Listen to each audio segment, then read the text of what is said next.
Good afternoon, ladies and gentlemen. Welcome to the Burke County Board of Commissioners pre-agenda meeting for Tuesday, September 2nd, 2025 at 3 p.m. I'd like to make note, Madam Clerk, all commissioners are present, along with the county manager, county attorney as well.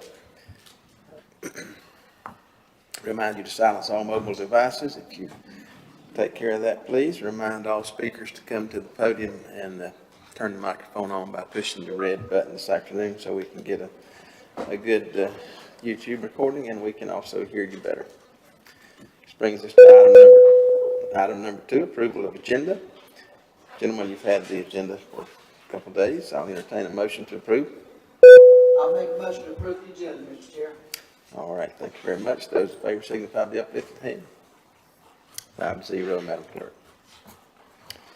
All right, item number 3, presentations today. First item comes from the NCEIPD, National Disability Employment Awareness Month 2025. This is a placeholder. It's going to be presented by Shelley Cash, Business Relations Representative, Employment and Independence of Persons with Disabilities. Is Shelley here today?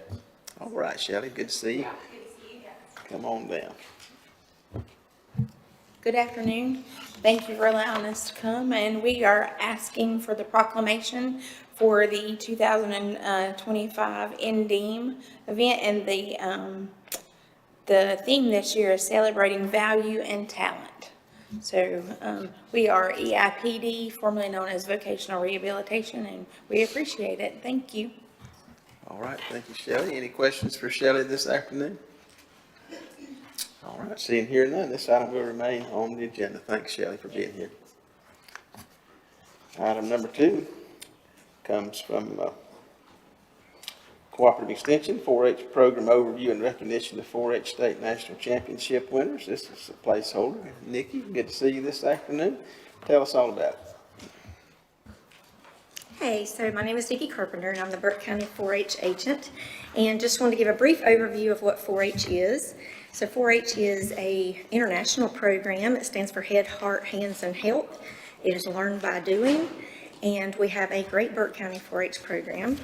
So 4-H focuses on ages 5 to 18, so it's more of your school age years.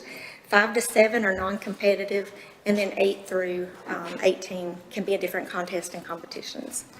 So, mentioning that, the way that we do 4-H here in Burke County is we have several delivery modes. We have 4-H School Enrichment, where 4-H goes in and trains teachers, works in after-school programs, and different school activities or things that we can to take into the classroom. We also have community clubs and spin clubs, and spin clubs stand for special interest, and those are more of a 6-visit type thing where it may be 6 weeks or 6 classes, and they can focus on a certain activity like a garden spin club or a science spin club. We also have, community outreach and support, where we do our fairs and festivals and all the different things in the community. So a few of the programs that we offer here in Burke County are, for our competitions, are project books, which are books where they compile basically a report of all the work that they've done in the previous year, whether that be their citizenship, leadership, community service, and a special activity. So if someone really focuses in on science, they can turn in a project book that shows their whole year of science work, lessons, trainings, people they met, and so forth. Presentations for public speaking, horse program, livestock program, shooting sports, teen council, Volunteer Leader Association, Healthy Living, Junior Beekeeping, sewing programs, career college readiness, 4-H entertainment, the electric program, and scholarships. And mentioning just a few of those are what lead us into today's spotlight of some of our state winners. So we've been very proud of several of our Burke County winners. And you may read the names. No, okay, all right. So in 2024 and leading into early 2025, we've had quite a bit of state recognition. And the first group that we wanted to mention was the North Carolina 4-H Horse Bowl team. And we had a team from Burke County go and compete on a district level and win, moving on to a state level and competing in a group of 12 teams. Burke County placed 5th in the state. And we have their names, I'm not sure how to say the last names right off. Ruby, Ellie, Sadie, Lola, Julian, and their coach Crosby Norris. And these folks put in countless hours of training and drill, participating in this quiz bowl type activity, answering questions on horses, whether they own a horse or not. We also have a young lady, Addie Fulbright, who was a state winner in our AIRI program, which is application, interview, resume, and essay, and she was awarded a national trip. She'll be going to National Congress as part of her award for winning in the AIRI program. Jacob Hanlon, one of our now alumni 4-H'ers, but in 2024 had applied for some 4-H scholarships and was awarded 3 collegiate scholarships that have helped him pay for his time now at NC State University. So those are all through 4-H. The North Carolina State 4-H Horse Show, we had several people compete in the different categories, and at the horse show, you know, they have the different Western and ranch and speed, all the different events, and there's also artistic expression. And so we had Jessica Carswell, Ruby, Lola, Ellie Hudson, and Sadie. And during the competition, like I said, they also do the state horse artistic expression. We had a young lady, Ellie Hudson, who placed first in junior photography, and that was on the state level as well. And so for project book records, there again, that's what the books for last year's work were turned in. And we had quite a bit of state winners this year. I'm very proud. And so we had Ellie Hudson, Aviana Clark, Emma Oakley, Kaylee Hoyle, Emily Hall, Joey Morrison, Hazel Cole, Hannah Cole, Ruby, Madison Pryor, and Addie Fulbright. And all of those were awarded a district state award. They don't know their places yet. They'll learn that at Achievement Night in a couple months. And then last but not least, we also had one of our volunteer leaders to be recognized and awarded into the North Carolina 4-H Hall of Fame, our volunteer leader, Lisa Hanlon. And so that's a very high honor to have someone, not in my 10 years of being here now, have we had anybody inducted into that so far. So that's a big moment. And so that's just a small caption of what 4-H has done in 2024 and early 2025 as far as state winners. And I appreciate you guys recognizing 4-H and these youth and adults that have put all their time into 4-H. All right, thank you, Nikki. Any questions for Nikki on this matter? Mr. Chairman, what was that last lady's name? Lisa Hanlon. Lisa Hanlon? Okay. Thank you. How many young people approximately do you have in the 4-H program in Burke County? So here in Burke County, we have, as far as registered club members that come on a routine basis, we average about 200.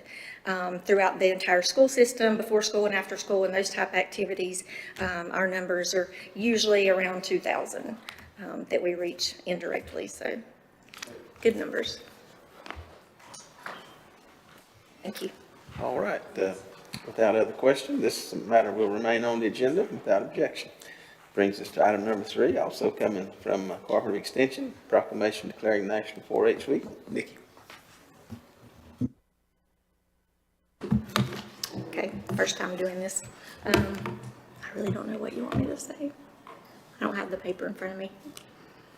Let me just read it. Any questions on this matter? It'll remain on the agenda for our meeting.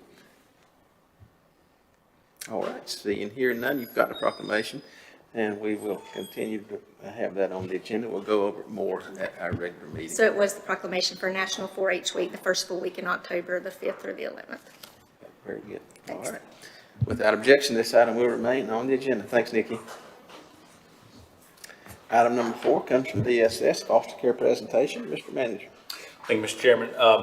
Just continuing to try to emphasize and really make a point of emphasis for the need for foster care, specifically licensing and support in our community and those children that are most vulnerable. I wanted to point out last week, we had last Tuesday night in this room, we hosted a night of prayer, continuing to work with outside partners. So I appreciate the board commissioners and their support to all of these innovative strategies to try to again, support the children that are experiencing foster care, but also work upstream to try to reunify families, support folks that are actively working in the foster care world. That includes families and churches and our employees.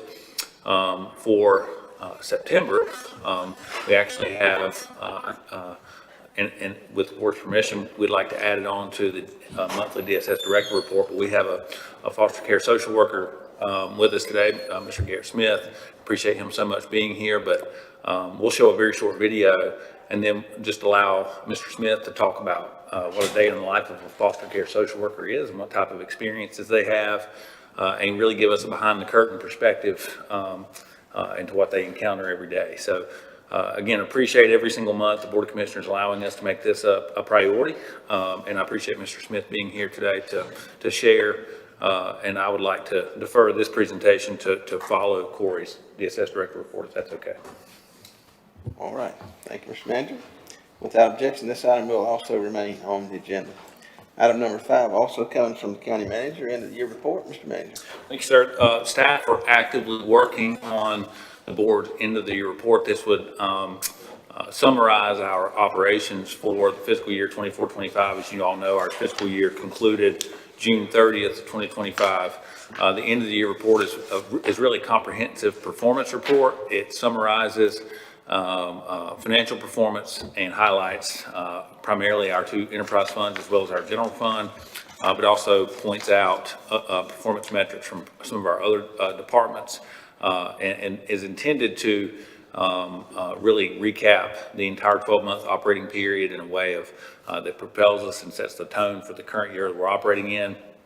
And we try to do it with a really focus on speed to market. Sometimes in some counties, I would argue most of the counties around North Carolina, the board doesn't really get a full picture of the financial performance of the prior fiscal year until their audit's presented, which is sometimes 6-7 months down the road. So we make this a point of emphasis. It gives us, again, a good tool to measure success, but also help set the tone before we get too deep into the current fiscal year as far as how we're performing. We know that this year is going to be a little bit unusual, given the fact that we managed through the hurricane and we had to largely front much of the recovery cost, and that hasn't yet been reimbursed. But pleased to report that we think it was a very strong year, a year of progress, and really a year that we all should be proud of. But we'll be prepared to deliver both the fiscal report as well as a presentation at your regular meeting. All right, thank you, Mr. Manager. Without objection, this item will remain on the agenda.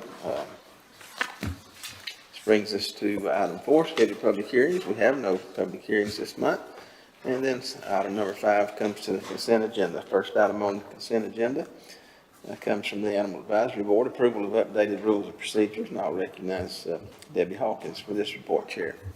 Afternoon, Debbie. As you said, my name is Debbie Hawkins. I'm the chair of the Animal Advisory Board, and we are requesting approval for our updated rules of procedure. We updated these in order to be in compliance with our current makeup of the advisory board, as well as removing one of the responsibilities that we had previously. All right, thank you very much. Gentlemen, you've had these rules in your package. Any question on this for Debbie this afternoon?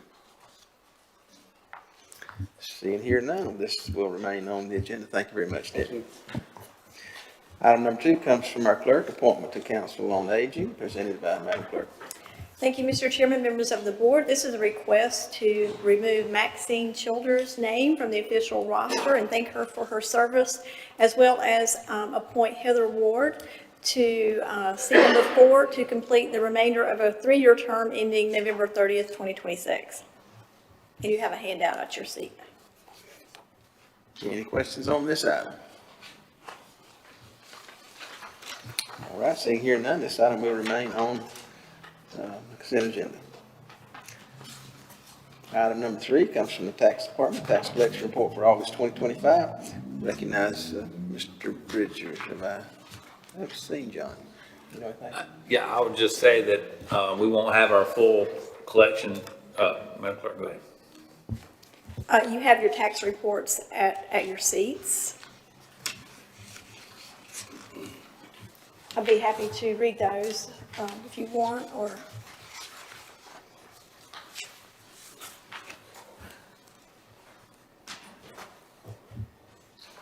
Okay, gentlemen, we do have those in front of you. Take a moment to look them over, see if you have any questions.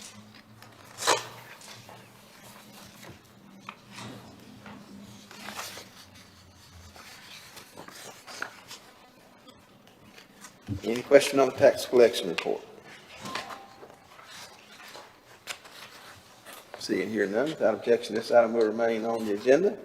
And then item number 4, release refund report, it's right behind it. Any questions on that?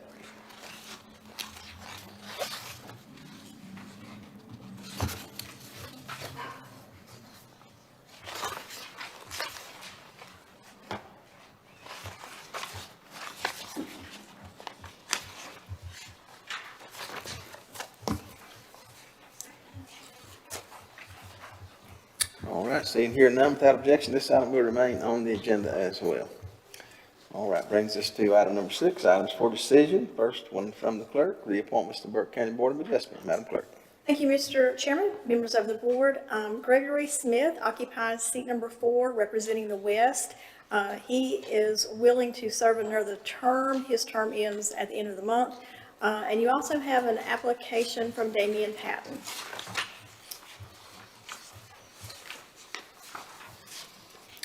Thank you, Madam Clerk. Any question on this item?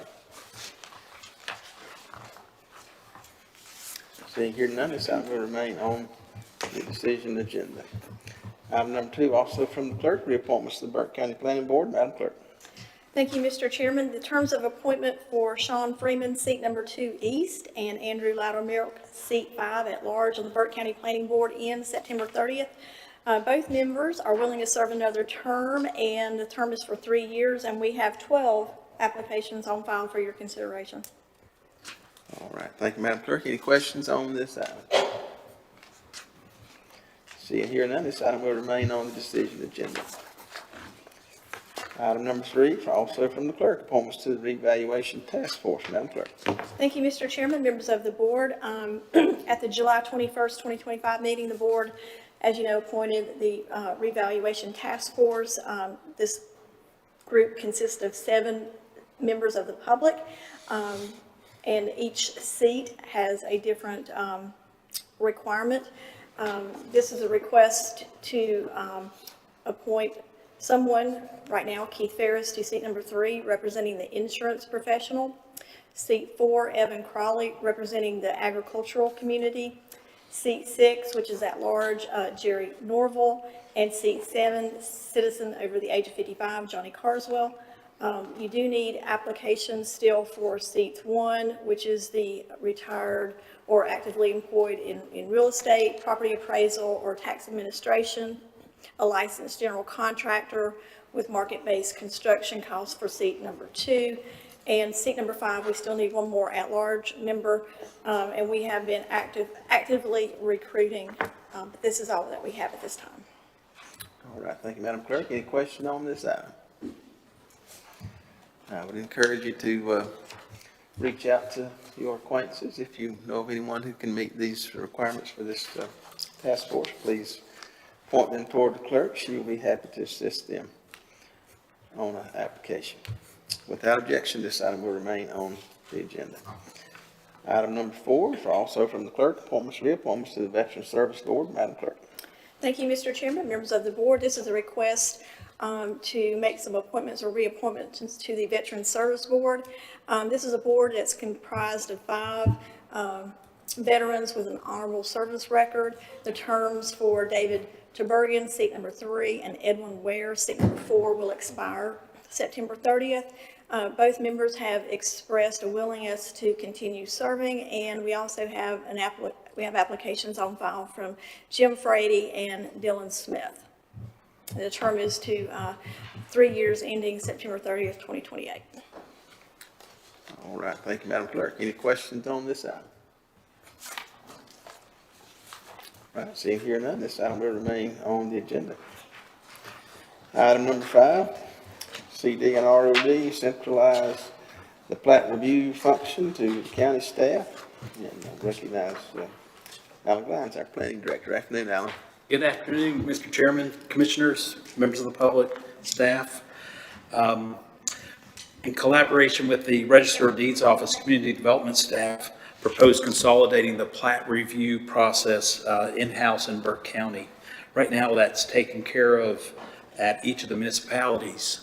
And what we would propose to do is have the plat review components brought into Burke County and then they would make their way to the Register of Deeds when those plats were deemed sufficient or complete for state law.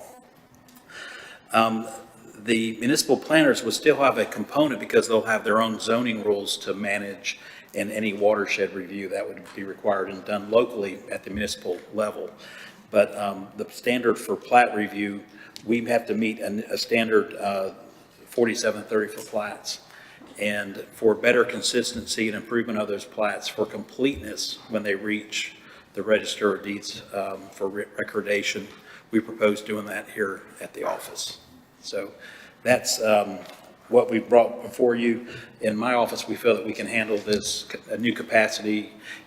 We do about 200 plats a year already in our office, and so this would probably bring about 50 additional plats on a yearly basis. So we don't expect that to overwhelm our staff, but we think the improvement of record keeping and recording plats more correctly will occur with that consolidation.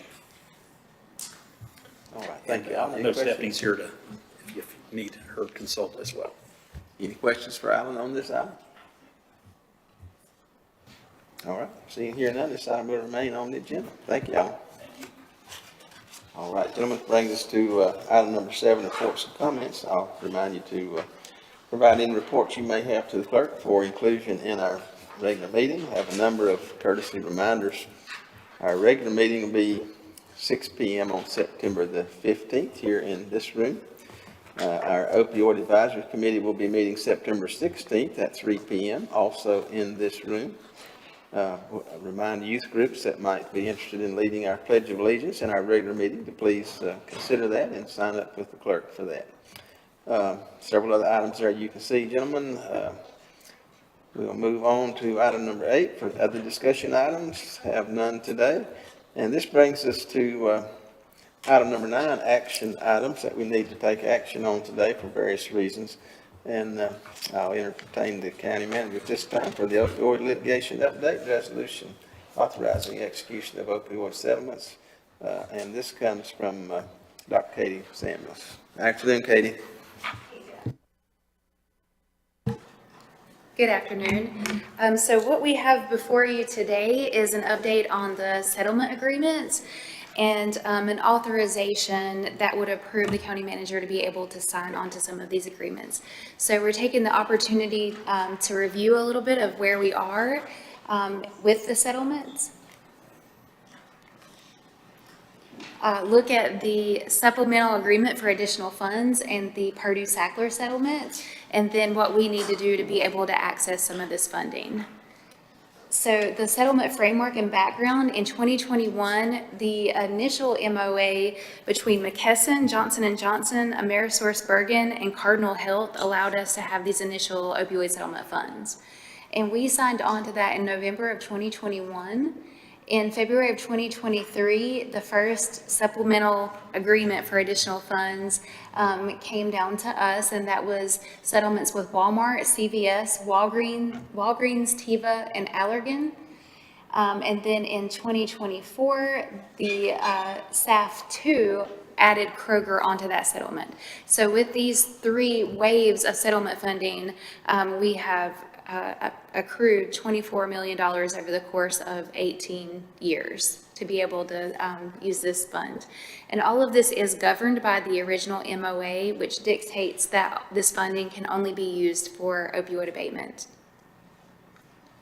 So the SAF3 is an additional settlement that involves, and you'll have to forgive me if I mispronounce their names, Almagen, Amneal, Apatox, Hikma, Indivior, Sun, Viatris, and Zydus.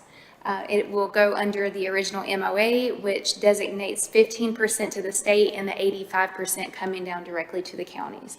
The funds must be deposited in the special revenue fund, which is what we currently do, and it falls under those original agreements. It takes effect once enough counties have signed on to this agreement, and the local action required is for the authorization of the county manager to be able to sign on. So this falls right in line with the other settlement agreements that we've signed on to.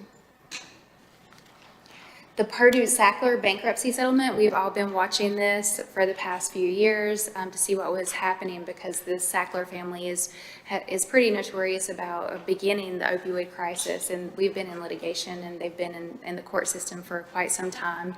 So they are finally reaching some settlements. 7.4 billion national settlements. All 55 attorneys general have signed on to this. North Carolina is projected to receive approximately 150 million over 15 years. And there are 2 actions necessary for this one. Vote on the Chapter 11 plan, their reorganization plan, and then submit the GISA. And the GISA stands for Governmental Entity and Shareholder Direct Settlement. So it's a direct settlement in addition to the SAF-3.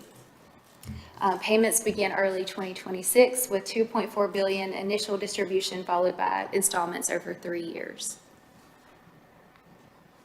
And so where we are now is with the additional Purdue payment, which would be around $2.6 million additionally to what is already designated, and the SAF-3 payment, which is another $400,000. We're currently at a little over 25 million, and that will bring us to 28.2 million over the course of 18 years. And so what we need to do to take action on this is to approve the resolution that grants the county manager authorization to sign on. And we also have attorney review. And then the deadlines for voting on the Purdue bankruptcy plan is September 30th, followed by the sign-on for the GISA participation form, and then the SAAF-3 is October 8th, and that will allow us to access additional opioid settlement funding. All right, thank you, Dr. Samuels. Any questions for Dr. Samuels on this item? Seeing here none, I'll entertain a motion. Mr. Chairman, I make a motion to adopt resolution number 2025-29 as presented, authorizing Burke County to enter into the secondary opioid manufacturer settlements, approve the 3rd supplemental agreement for additional funds, SAAF-3, and approve the bankruptcy plan and settlement agreements with Purdue Pharma LP and the Sackler family, and to authorize the county manager to execute all associated documents subject to review or to revision by the county attorney. Thank you, Mr. Stroud. All those in favor, signify by the uplifted hand. 5-0, Madam Clerk. Thanks, Katie. All right, also coming from the county manager is consideration of additional Citizens Academy applicants. Mr. Manager. Thank you, Mr. Chairman. As you all are aware, at your last meeting, we were greeted with more participation and engagement in the first ever Citizens Academy than anticipated. We originally created 10 spots, but due to overwhelming really support and participation levels, the board, when it chose to go ahead and appoint the entire group of applicants.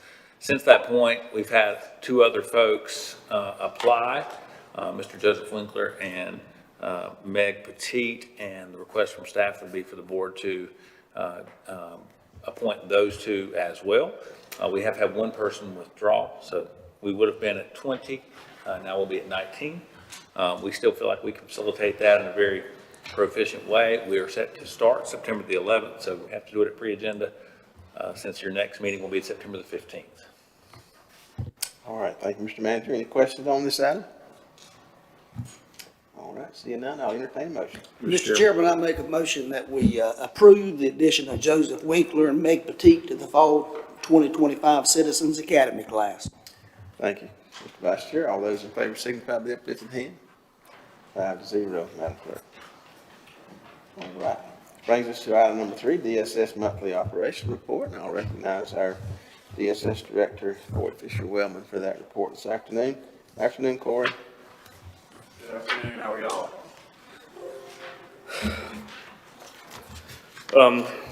Since I was just here a couple weeks ago during the regular meeting, as the manager alluded to, the majority of my report today is going to be, we're going to show a video that sort of captures the experience of foster care, kind of from the worker, the foster parent, the child, kind of all areas, and then we're lucky enough to have social worker Smith here, who's going to do most of the talking and talk about kind of a day in the life of what a foster care social worker experiences. But before we get to the movie, just a couple things to highlight in the report. I think it's important each month to kind of highlight where we are in terms of personnel. When this report was done, we had 11 openings. 4 of them had offers, which once all those were done, that gives us a vacancy rate of 3.5%, which continues to be a really good spot. You know, we've talked a lot of times, anything under 5 is a really good place for DSS, so we're in a good spot. I think even as of this morning, we only have 5 positions posted, so it's actually lower than when this report was created, so a really good thing. And then, again, Medicaid and food stamps just sort of continue to show the numbers and the number of applications, research done each month. This sort of shows you month over month, so you can see where we are in terms of numbers. And then I just wanted to highlight a couple things about our CPS caseloads. So this is a tracked CPS report. So if someone calls to make a report, this is our sort of shows month over month. Our highest was January of this year, which was 91 reports. We average about 65 reports a month. So reports can either be screened out based on a number of criteria, but most DSSs screen in about 60% of the reports. So you can see that every month, you know, caseloads continue to grow because, you know, new cases are coming in, but then a lot of work's been done on the back end to sort of work through those CPS cases to make sure we get them closed out or sent on to foster care if that's what is needed. And this graph just sort of captures, you know, where we were in September of 2024. Lots of things happened, we all know, around that time, and we also had some turnover associated with a number of things. And you can see the caseload spiked in February of this year at a high of 306, and then since that time, you can see we've been working to work those cases down. So we're in a much better place in terms of where our CPS cases are, and which makes the work a lot more manageable, which greatly reduces turnovers. I think all those things that we've sort of pointed out today all go together. So I just wanted to make sure we highlighted those things. But again, Garrett's the star of the show, and we're gonna get to his but with 186 kids currently experiencing foster care in Burke County. We had 6 who left care.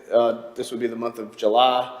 Or 6 who entered care, 4 who exited. So, you know, that's still a net gain of 2. So we would like to see that. We'd like to see the other number bigger, but we're working towards that. And this is, so we're going to watch this film called Removed. It's about 10 minutes long. It was released in 2013, and it's shown, like this wasn't created in North Carolina, it was created at a national level, but it does a really good job, I think, of capturing, like I said, all the components are sort of associated with foster care. And it's used in a lot of training settings to help social workers, to help, you know, commissioners, people who don't work in that field. And also it's used a lot in recruiting or foster parents, just because I think it's a really accurate portrayal. So, like I said, it's about 10 minutes. It's kind of emotional because I thought I was worried about you. It's emotional. It'll get to you because it's a real experience that this young lady's experiencing. But we'll watch it, and then we'll let Garrett talk, and you guys are welcome to ask him questions. I don't know if I play it or they play it. Yeah, school's good. Well, my name is Brian Cox. You? Okay. Yeah, I'm just here for the access to the program for students.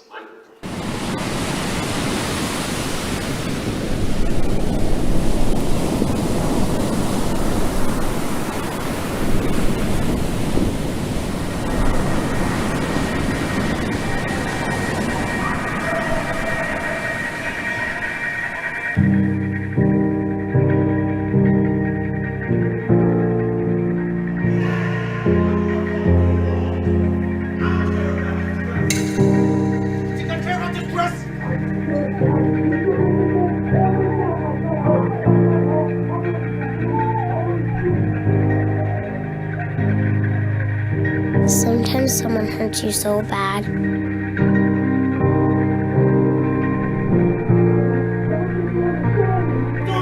don't think you understand. It stops hurting at all.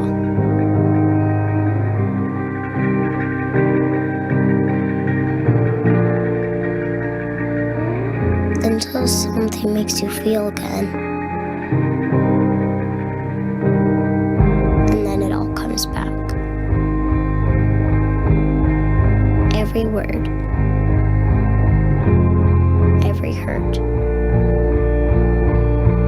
every moment. How could you ever understand where I come from? Even if you ask, even if you listen, you do not really hear or see or feel. You don't remember my story. You haven't walked my path. You haven't seen what I've seen.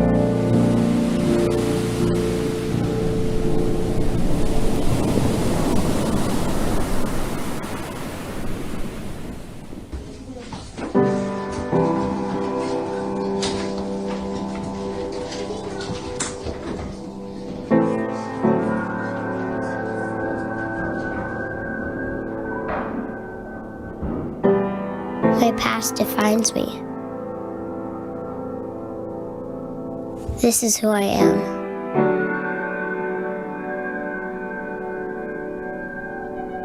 I am unseen, unheard, unwanted.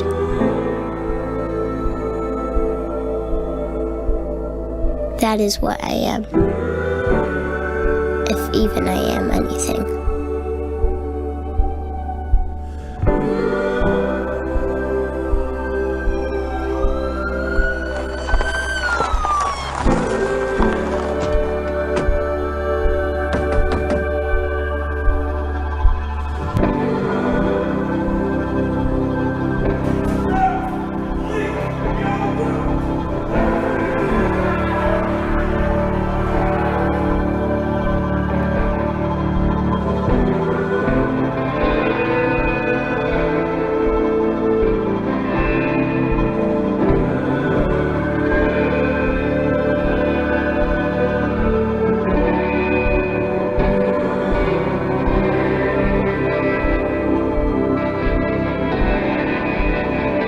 It seemed like the same thing that held me up forced me down. And the world turned upside down, and order disappeared.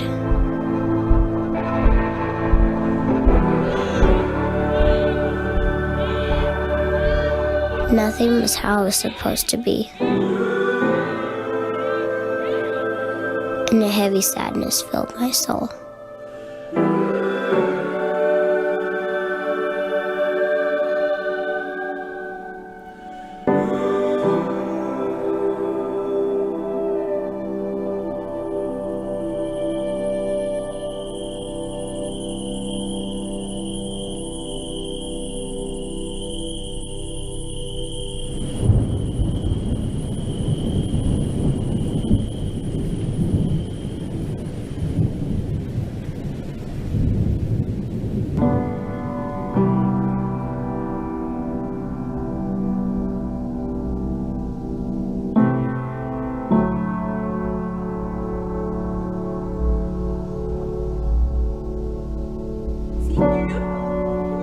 Deeper and deeper I fell within myself. And nothing could draw me out.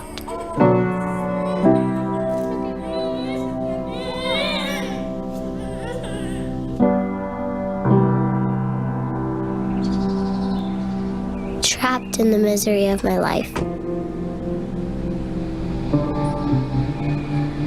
Lost in the sorrow of my soul.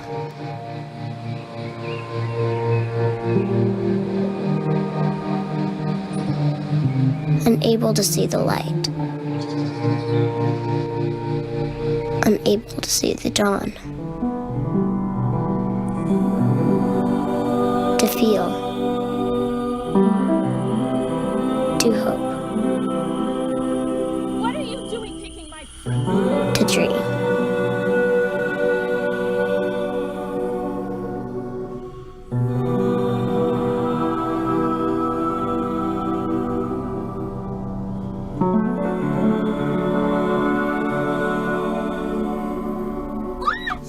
And I found the darkest days of my life kept coming.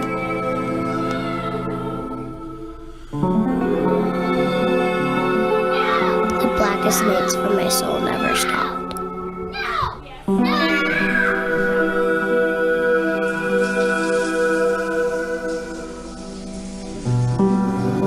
It seemed like it was always nighttime and nightmares, and never morning. And maybe you wonder why, but mostly you try not to think about it, and try to get by, and try to survive. And all the other stuff seems so much like nothing, compared to just wanting the most important things back again. Like wishing you could see your mama's smile again, and hear her sing that one favorite song that always calmed you down when things were all messed up. Or if you couldn't have her back, at least get to take care of your baby brother. 'Cause you know he needs you, and he's gonna be so scared all alone. And who's gonna hold his hand and whisper it'll be alright to him?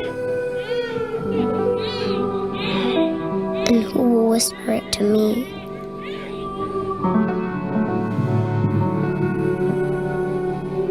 Hi, Zoe. It's so good to have you here. Are you ready to come in? I know I am helpless, dependent, desperate. But what happens when those you need the most threaten your very existence? I've heard plenty of promises, and they all sound the same. But pushed hard enough, and sooner or later, they all prove to be empty. The sun comes up every morning, but do you know where? Each place it's somewhere different. It's hard to find east when you keep moving around. But at least it comes. It always comes. I've come to depend on that. This is the quickest way to clear out stuck poop. The #1 food.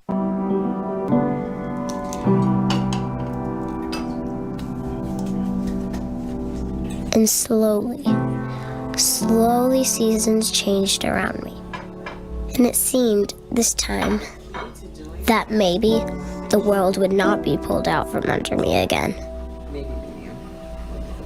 Feet safe, roots starting to grow. Little buds of hope forming. Slowly attempting to trust this new life. Hi. Come on over. Let me show you what I got for you. Got you a gift.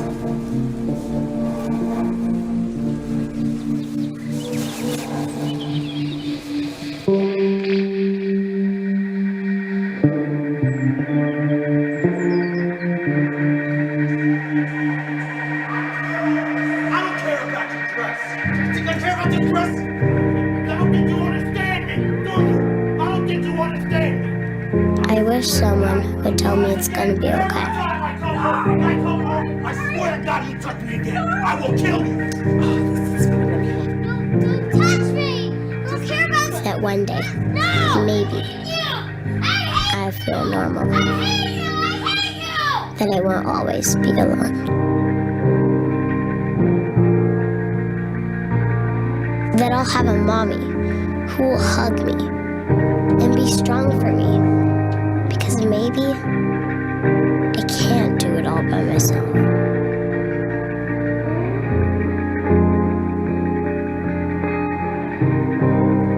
Hi, yes.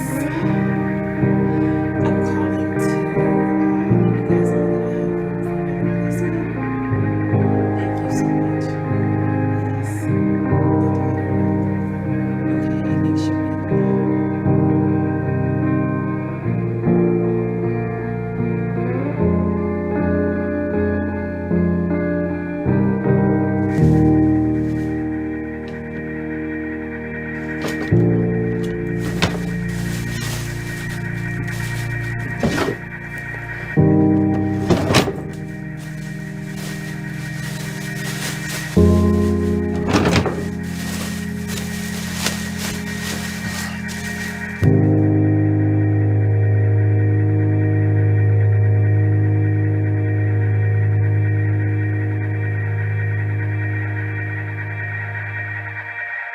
This, my past, my history, my story, is not my fault.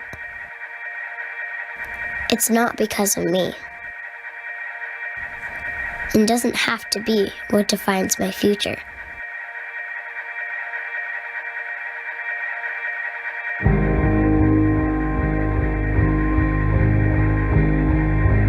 I am lovable.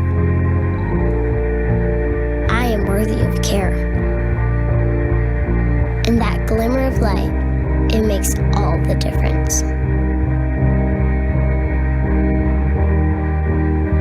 The glimmers of light give me hope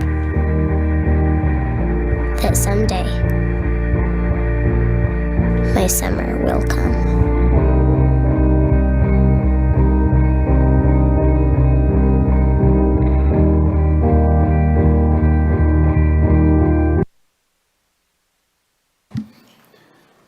So, just a couple of things I would point out. There's a part 2 to this movie that we could certainly watch at some point, but this, in part 2, this young lady is able to find permanence and healing, and I think what this captures is those things don't happen in sort of a linear path, and this young lady was able to accomplish those things through the work of her social worker, who was consistent, and through the work of that foster parent who was kind of willing to ride out storms with her and didn't, when she got mad and broke stuff and screamed at her when she gave her the gift, didn't, have someone come pick her up. She was willing to kind of see her through those difficult times, and those are really the gifts that social workers like Garrett and also foster parents provide our kids in care, is consistency in a really, really difficult time. So I'll let Garrett come up here, and he's going to talk a little bit about his experiences, and you guys are welcome to ask him any questions you might have.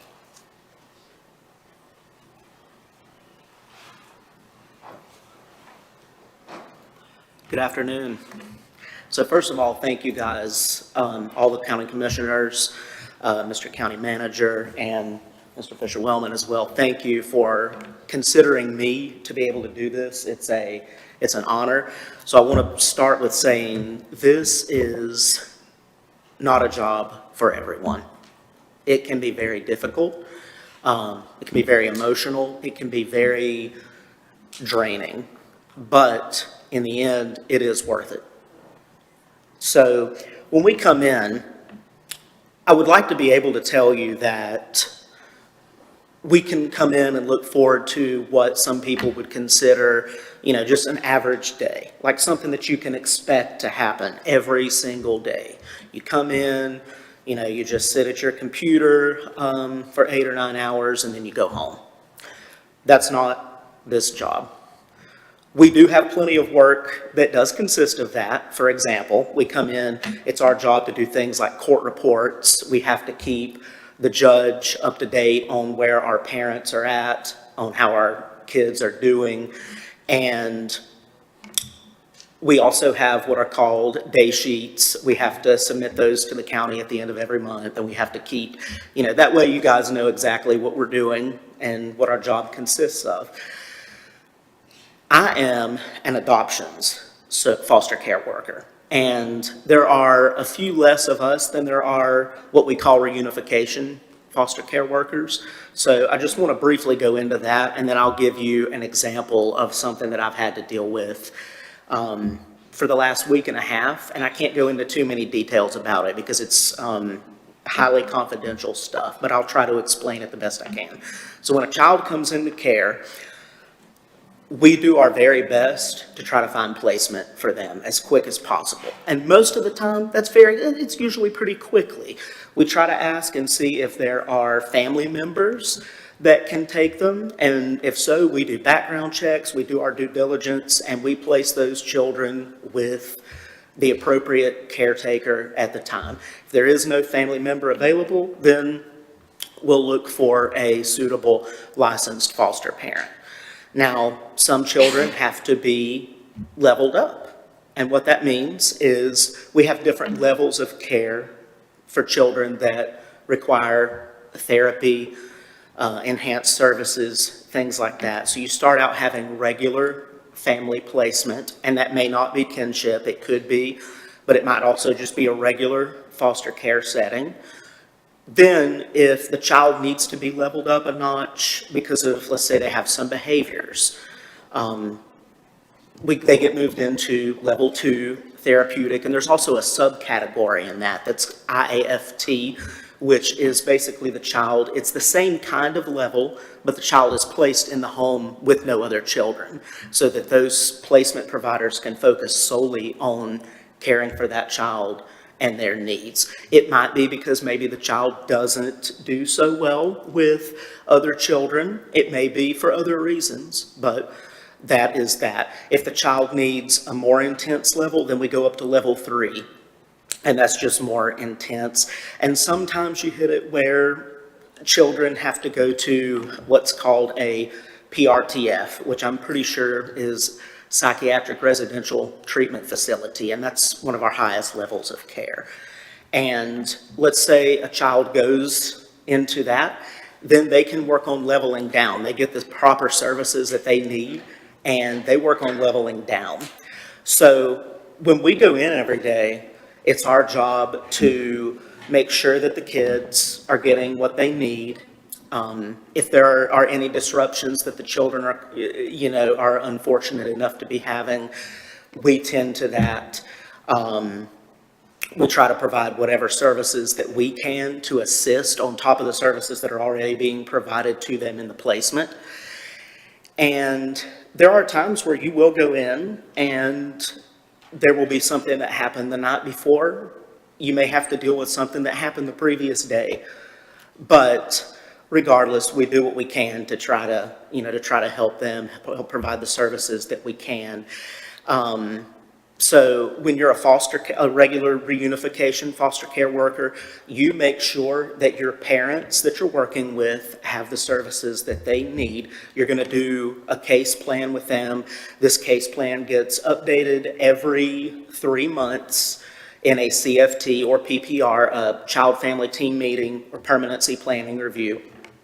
And so when these meetings happen, you go over the parents' progress, you tell them if there's anything that they're still lacking. It's also a good time to, even though the parents, they'll let you know when, if they're on top of their case plan, they'll let you know when they need something. It's a perfect opportunity to get the entire team together. The children, a lot of times, they'll have a guardian ad litem, which is a court-appointed volunteer. They represent the child in court so that the child doesn't have to be there. Now, if the child's of age and they want to come to court, that's, of course, that's their decision. If they want to show up, that's more than perfectly fine. But a lot of times, like I said, you'll have not just us, you'll have the guardian ad litem. There's usually a guardian ad litem supervisor that likes to attend these meetings as well. You'll have a liaison through Medicaid, which our Medicaid that we go through right now is Partners. And the foster parents, or the placement provider, kinship, if it's a kinship, if they want to be there, they can. But basically, our job is to make sure that the parents have what they need to succeed. We want them to have everything in place so that if they don't follow through, it's not on us. We have given you everything that we can to help improve your situation. So let's say the parents do what they're supposed to do, and you never know, each parent is different, each family is different. There might be different things on the case plans. Well, let's say the parents do their case plan, and the court grants them, usually what happens, we move from supervised visitation to unsupervised visitation. We kind of work back up the ladder a little bit. After unsupervised visitation, if they've continued to do what they need to do, we go to trial home placement, which is where the child goes back to the home. We're still involved, but the children are now placed back in the parents' home, and we monitor them for the next 3 months. And we also have to do what's called Ryland's Law visits. So when I did Ryland's Law, when I worked for a previous county, I had to do 2 visits that were a week apart. And I had to basically just go to the home, observe the children in the home with the parent, just to make sure that everything is okay. And if everything is okay, then by the end of that trial home placement, you can rest assured that, that's a happy ending. The child goes back to their parents, and that's a happy ending. Now, let's say that doesn't happen. That doesn't mean that the happy ending is not on the horizon. It doesn't mean that at all. So like I said earlier, I'm an adoptions foster care social worker. So what that means is, let's say the parents unfortunately don't correct the situations that brought the children into care. Basically what that means is you're going to go through the termination of parental rights. Now, rights can be terminated through an actual TPR through the court system, or the parents may choose to relinquish their rights if that's what they want to do. If rights are relinquished or terminated, the child is then legally free. So almost all of my kids, I think actually all of my kids right now are children that are legally free. If that happens, they do remain in the system for a little while, and basically what we try to do, we want to get them, of course, the best home that we can. So we have to look for them a pre-adoptive family. So that consists of working with child-focused recruiters, which are an individual that gets appointed to a specific case, and they will reach out and see who they can find who is interested in providing permanence for the children. We also work through a program called NC Kids, where we fill out forms that basically just let them know a little bit about what the kid is like. We send them a picture, and it helps the recruiters. It does help the recruitment process. And I've seen some good success come out of child-focused recruiters and NC Kids. So it's definitely a worthwhile thing. It's very good. And I will go ahead and tell you, being an adoptions social worker, now this happens with reunification too.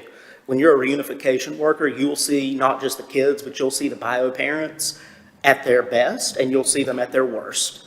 So me being an adoption social worker, that means all my kids are legally free, so I do not have biological parents in the picture when these kids come to me.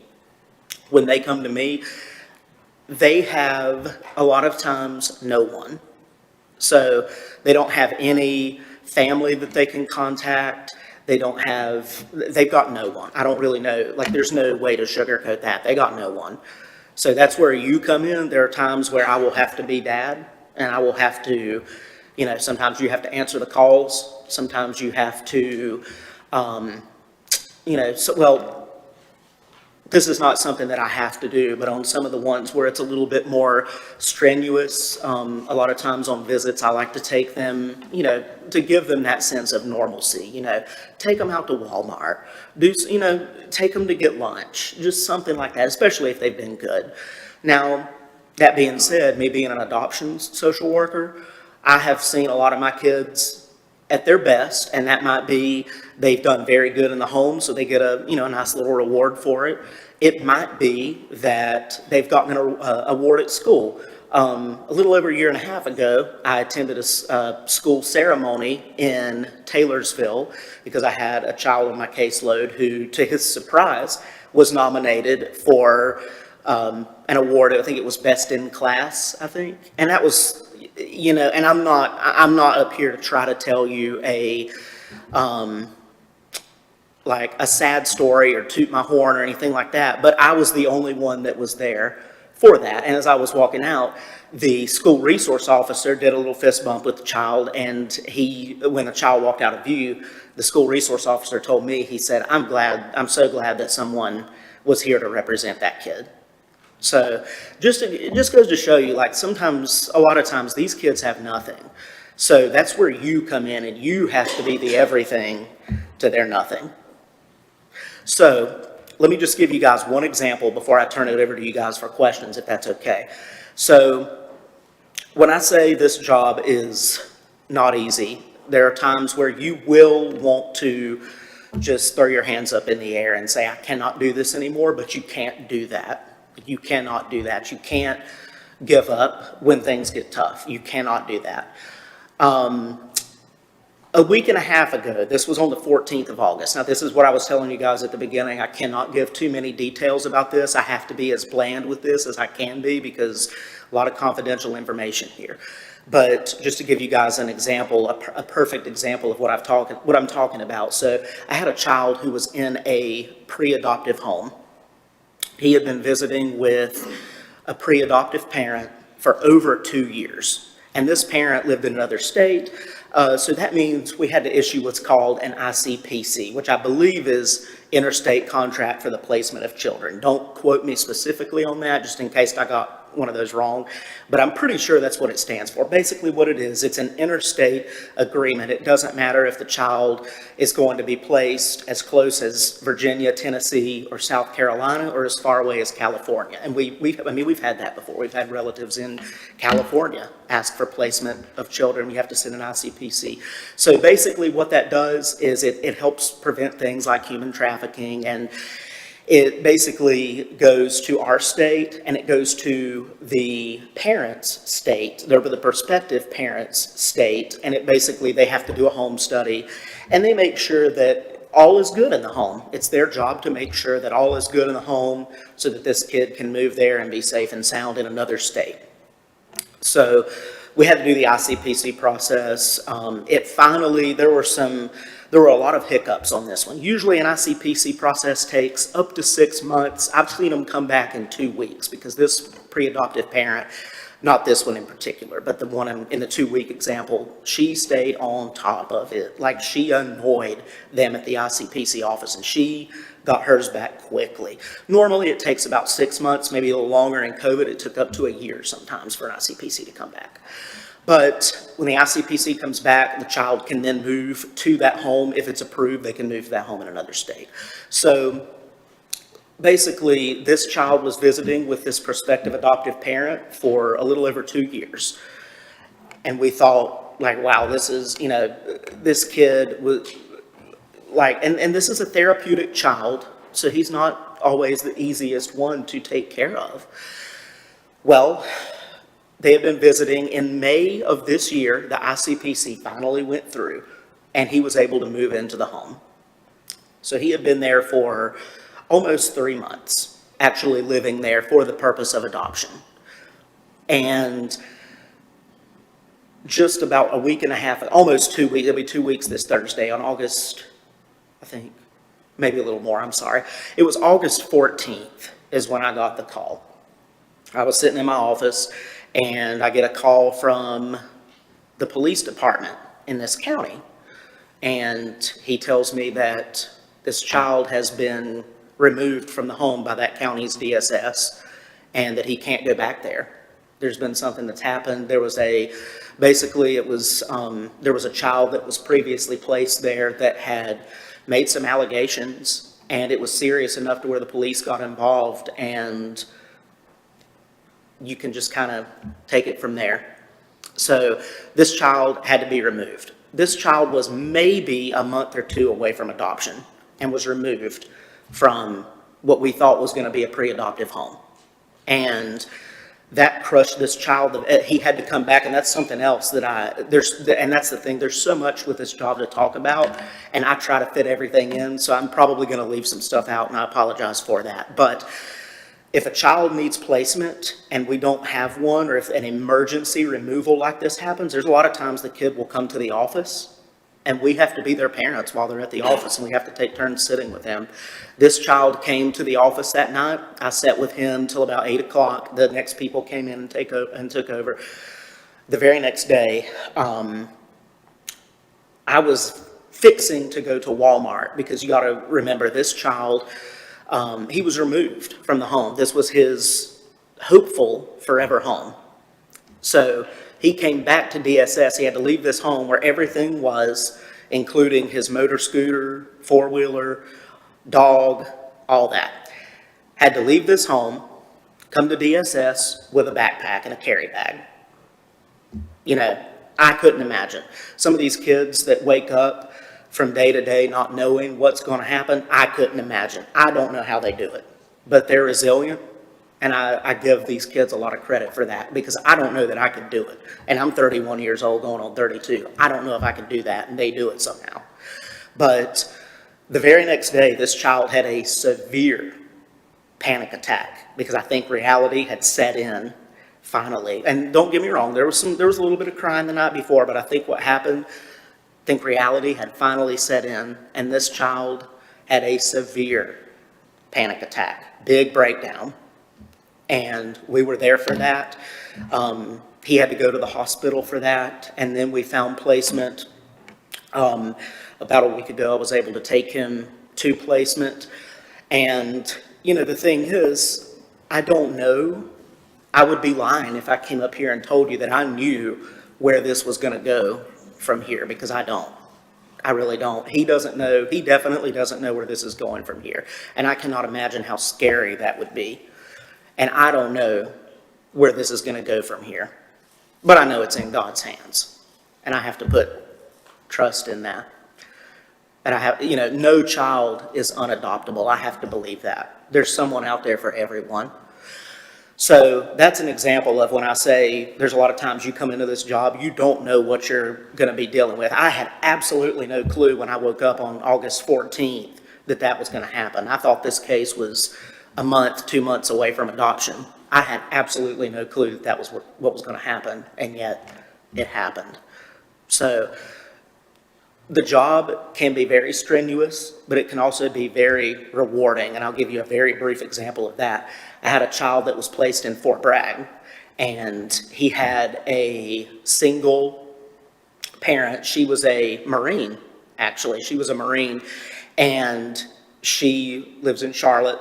And we met somehow. We met through a child-focused recruiter, and I was at their first visit. We met at a pizza place in Rockingham. And I was there.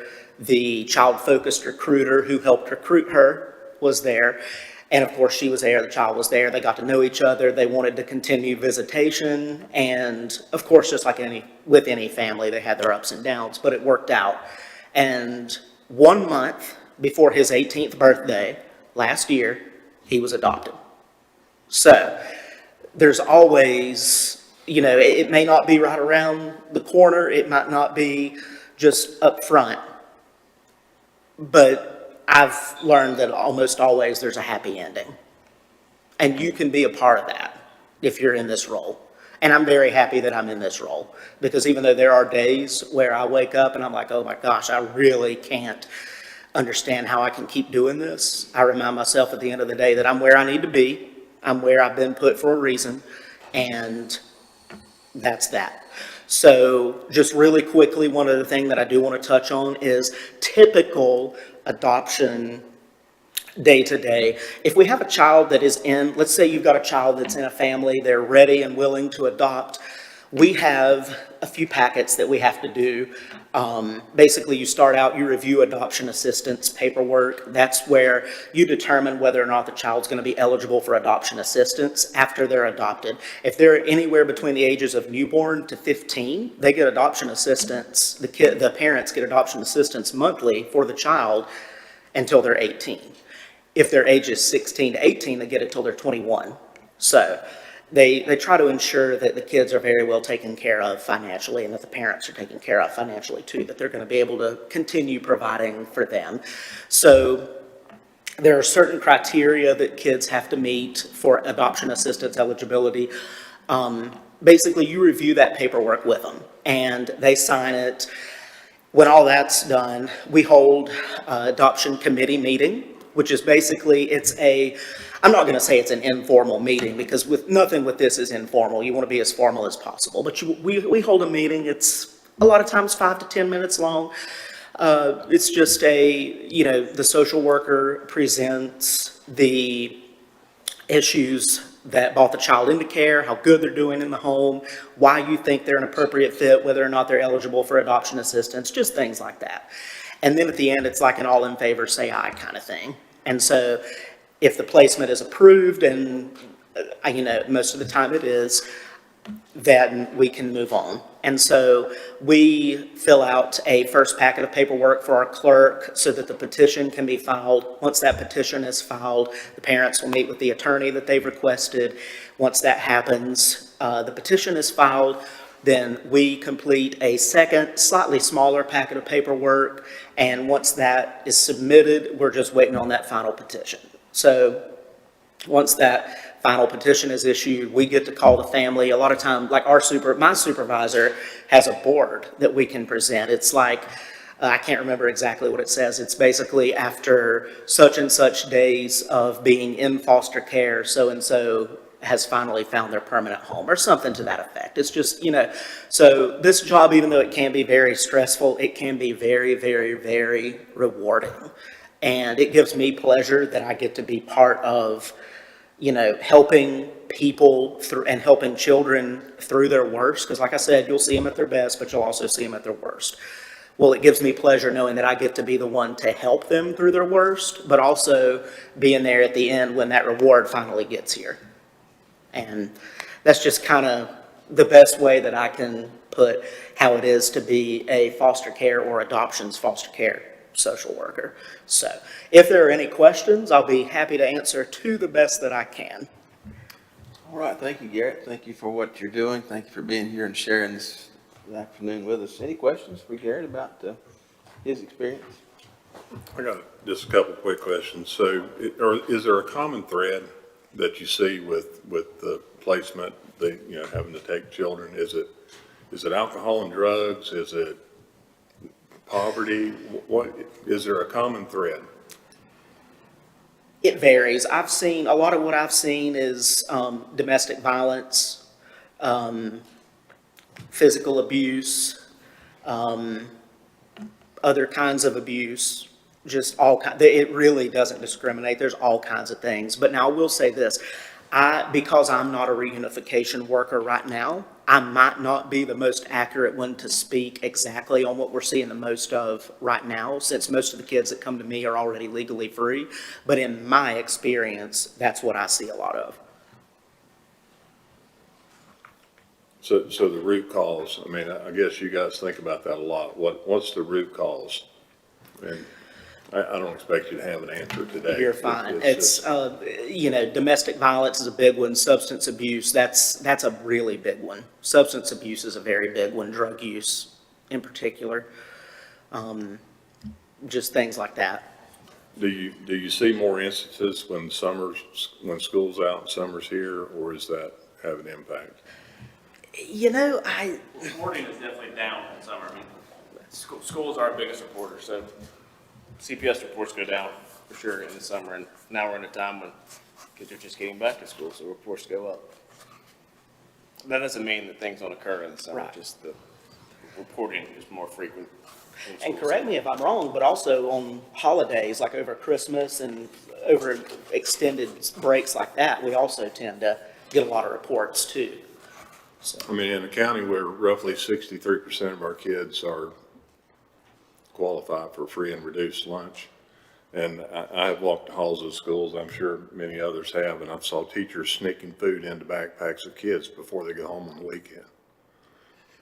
So it just seems like the problem is so much bigger than your best effort, and I don't know how you do what you do every day. I don't know. I've sat here and fought back tears for the last 20 minutes, but God bless you. That's all I can say. Thank you. We try. We really do. We really try. Other questions, comments? Mr. Chairman, I would like to say, I would like to see some program like this given to the Burke County Public Schools, because I spent 30 years there, and I wish I would have had something like this 38 years ago when I started and I had a problem kid in there, and I might know better about where they're coming from. I haven't been around Garrett for a while there now that he's worked in that. I don't get any details of anything, but I know we got a lot of problems out there, and I think it would be very beneficial for you and Dr. Swan and the county manager to see if we could put together a program for those teachers and educators, principals. We certainly, we meet with lots of different, we meet with the counseling group, we meet with the administrators. We don't do as much with the teachers, and maybe that is a missed opportunity to try to get in front of more teachers than I know there's a million things going on in the school, so just because we tell the administrator something doesn't mean it gets all the way down. So I don't think that's a terrible idea. I think trying to be creative in how we can get in front of more teachers would be good. All right. Seeing none again, Garrett, thank you for being here. Corey, anything? Thank you. Anything further? I do not. Thank you, guys. All right, thank you. Thank you. All right, gentlemen, this brings us to item number 4 in action items, General Services Courthouse Roof Project Bid Award. I'll recognize our Yes, thank you, Mr. Manager. I do need a motion to accept this report as presented. Mr. Chairman, I make a motion to accept the report as presented. Thank you. That is the DSS report. Mr. Burns has stepped away. All those in favor signify by the uplifted hand. 4-0. All right. All right. Now, I recognize our General Services Director, Mr. Delahunt. Thank you, Mark. Thank you, Mr. Chairman, members of the board. As you're probably aware, the courthouse renovation project is well underway and actually scheduled to be completed by the end of this calendar year. The main area of the courthouse that includes that construction in recent years has suffered from roof leaks and numerous repairs have been made. However, it is time now and to the point that roof replacement is needed. For that reason, we recently advertised for bids and 9 bids were received. The lowest of the 9 bids came from a company in McDowell County called Johnson Roofing Incorporated. We've used them in the past, Johnson Roofing, and had nothing but great results out of them. They're very responsive. Therefore, I would like to ask the board to award this project to Johnson Roofing Incorporated, who was the low bidder. And additionally, just by way of information, I have asked this to be included with the action item for this pre-agenda meeting so that work could be ready to go during the first 2 weeks of October, when there currently isn't any court scheduled due to a software upgrade that they'll be having going on during that period. And I believe there's a judge's retreat as well. All right. Thank you, Mark. Any questions for Mark on this item? If, really quick, this next slide shows a portion of roof that'll be re-roofed. There in the lower part over Register of Deeds where it says 203, that part was done in 2023, early part of 2, so it's new as well. We haven't had any problems out of that middle section, but just to update you on the whole roof at the courthouse, that's the current status there. So this roof should put us in good shape for the foreseeable future. All right. Thank you, Mark. I'll entertain a motion. Mr. Chairman, I make a motion to award the bid to Johnson Roofing Concepts Incorporated not to exceed the amount of $89,871 for the partial replacement of the roofing at the Burke County Courthouse and authorize the county manager to execute the contract on behalf of the board, subject to review and/or revision by the county attorney. Thank you, Mr. Vice Chair. All those in favor signify by the uplifted hand. 5-0, Madam Clerk. Thank you. All right, thank you, Mark. This brings us to item number 10, closed session. We do not need the closed session today. And with that, I'll entertain a motion for adjournment. Mr. Chairman, I make a motion to adjourn the meeting. Thank you, Mr. Stroud. All those in favor signify by the uplifted hand. 5-0, Madam Clerk. That's all of us. Thank you very much, everyone, for being here today. Appreciate your attendance.